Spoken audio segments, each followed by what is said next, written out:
Assalamualaikum warahmatullahi wabarakatuh. Apa kabar anak solih soliha dan ayah bunda yang selalu semangat dalam mendampingi Ananda pembelajaran daring tiap harinya. Semoga Allah berikan kesabaran dan selalu semangat dalam mendampingi Ananda. Dan pastikan juga ya bahwa diri kalian sudah melakukan pembiasaan di pagi hari.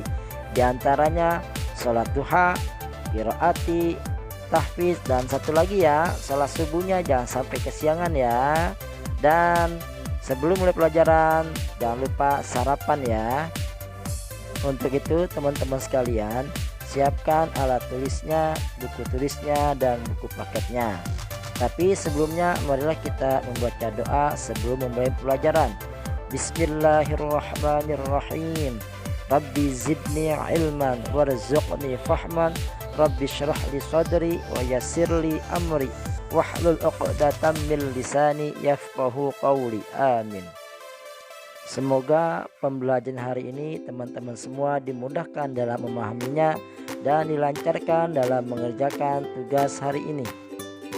Dan muatan pelajaran kita hari ini yaitu IPS dan SBDP. Hari ini kita masih sama ya materinya pada tema 3, subtema 3, dan pembelajaran kelima. Baiklah teman-teman semua, jangan lupa ya selalu gunakan 3M. Apa itu 3M? M yang pertama menggunakan masker di saat berpergian. M yang kedua mencuci tangan dengan sabun dan air yang mengalir.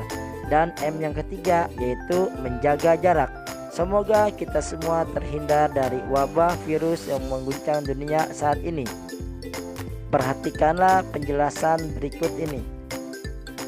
Nah teman-teman sekalian, jika kalian memiliki mainan baik itu mobil-mobilan maupun boneka, apa yang akan kalian lakukan?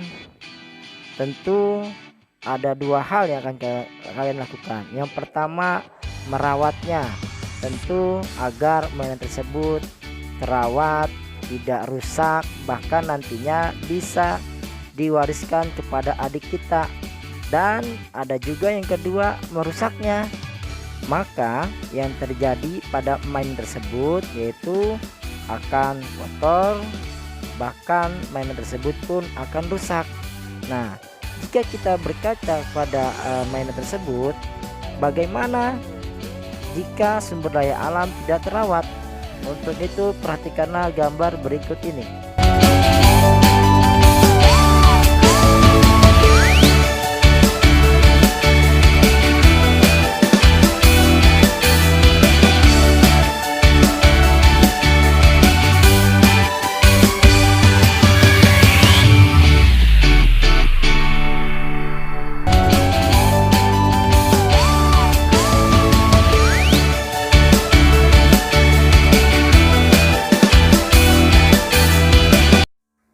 Jika sumber daya alam tidak terawat, maka yang terjadi tentu berdasarkan gambar yang tadi kita saksikan akan terjadi longsor, banjir, bahkan kerusakan-kerusakan yang ada di muka bumi.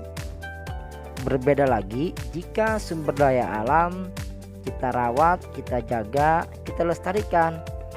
Oke, mari kita lihat penjelasan berikut ini. Yang pertama, pelestarian tanah dengan cara menanam kembali pohon yang sudah ditebang atau kita kenal dengan reboisasi ataupun penghijauan.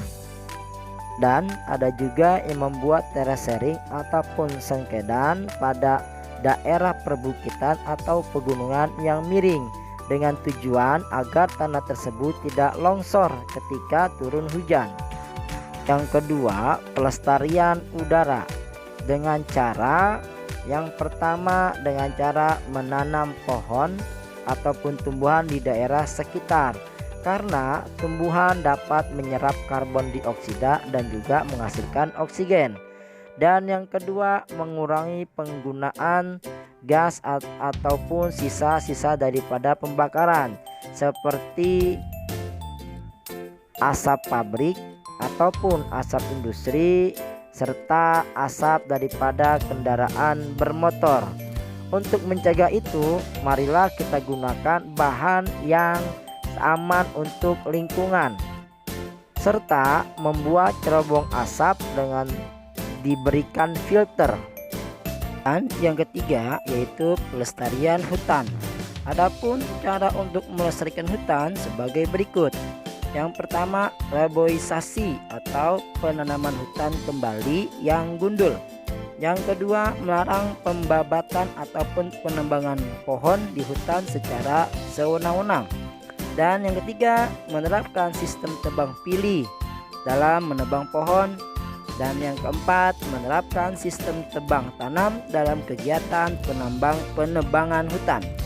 Dan yang terakhir, memberikan sanksi yang berat bagi mereka yang melanggar ketentuan mengenai pengelolaan hutan.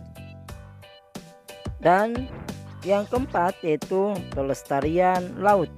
Adapun caranya sebagai berikut.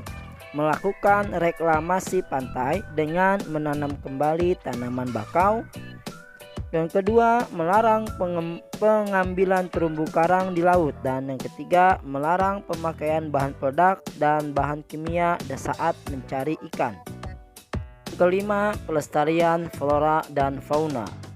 Flora dan fauna merupakan sumber daya alam hayati yang dibutuhkan manusia dalam memenuhi kehidupan sehari-hari. Adapun cara untuk melestarikan flora dan fauna, yang pertama, membangun tempat perlindungan. Ini disebabkan karena flora dan fauna yang ada sudah hampir punah, bahkan diburu oleh manusia secara terang-terangan atau dengan sewenang-wenang. Oleh karena itu, maka kita harus membuatkan seperti Swaka Marga Satwa yang ada di ujung kulon yang melindungi badak bercula 1. Yang kedua, membangun tempat rehabilitasi yang berguna untuk mempertahankan kehidupan flora dan fauna. Sebagai contoh yaitu pusat rehabilitasi bagi orang utan yang ada di Tanjung Puting, Provinsi Kalimantan Tengah. Yang ketiga, menerapkan program pembangunan berkelanjutan.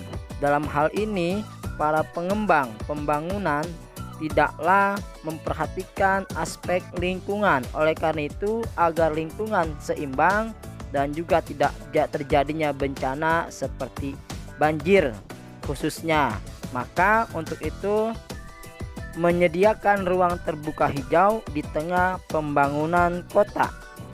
Dan yang keempat yaitu menetapkan status flora dan fauna.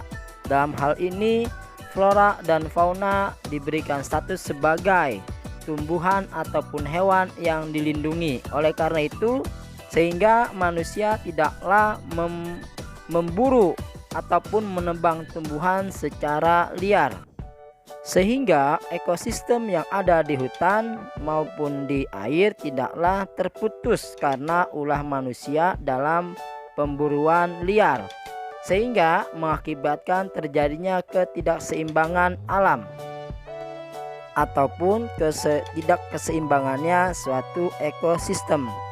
Oleh karena itu, marilah kita jaga lingkungan kita lestarikan agar sumber daya alam yang ada tetap kita bisa nikmati hingga akhir nanti, bahkan sampai kepada keturunan kita yang akan datang.